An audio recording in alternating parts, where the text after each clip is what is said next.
You may have noticed on your tables, you have these rolled things of paper. Now, we're going to do a bit of a Simon Says here. I learned this a long time ago.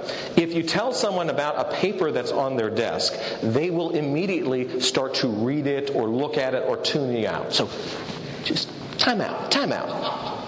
Okay, so what I want you to do, a few things. You're going to unroll the paper. There's about 8 sheets in each one. You're going to notice there are also some name tags. Don't worry about the name tags. We will get to them later. You got these big things of paper. You can pick your favorite color. What would we be doing with this paper? Am I going to have you write out your goals or draw a picture? Well, a picture would actually be fun. No, we are going to make paper hats. Now, there is a lesson behind this as well that we'll eventually get to.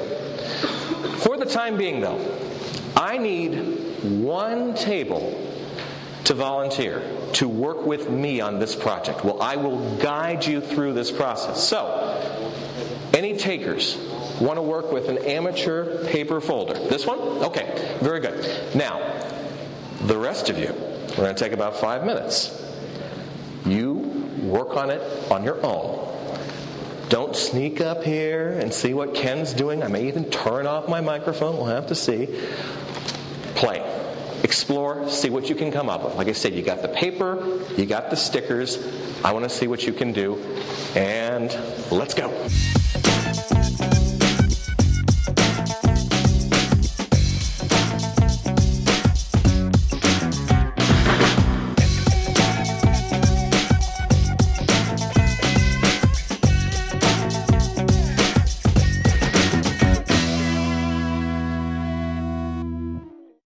The ones who did not follow instructions and used their name tag, there may be ramifications later, but we'll let that slide. So, I think this is a very interesting exercise for all of us. And I'm going to be mono-mic'd now. I become too much of Phil Donahue if I keep this one on.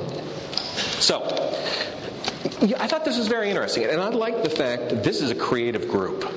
So you guys were really able to embrace this project and this idea. And isn't it funny what happens when you get to unleash your creativity for a little bit, let it out, get out there. It really does change things. What often happens is we can present people with some sort of task or some sort of goal. Yeah, there's cookies over there. I was like, oh my gosh. I don't think they'll notice if I eat one. No, can't do that.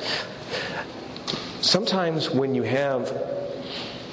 can be given all the tools you need, but if you don't know what to do, that can be an obstacle.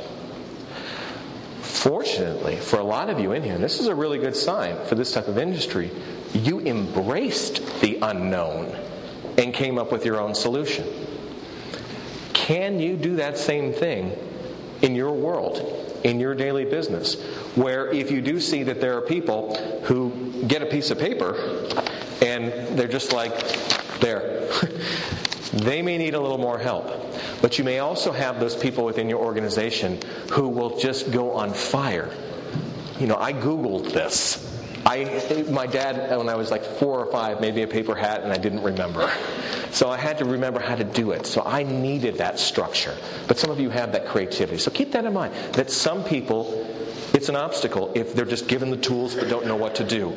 Other people are able to take it and just go far. Learn the styles of your team and see what happens. We were talking with some of the providers here about how you can have that situation where, they buy the new XYZ 2000. Great.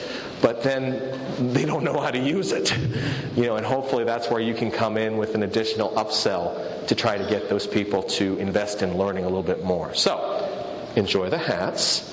Let's move on.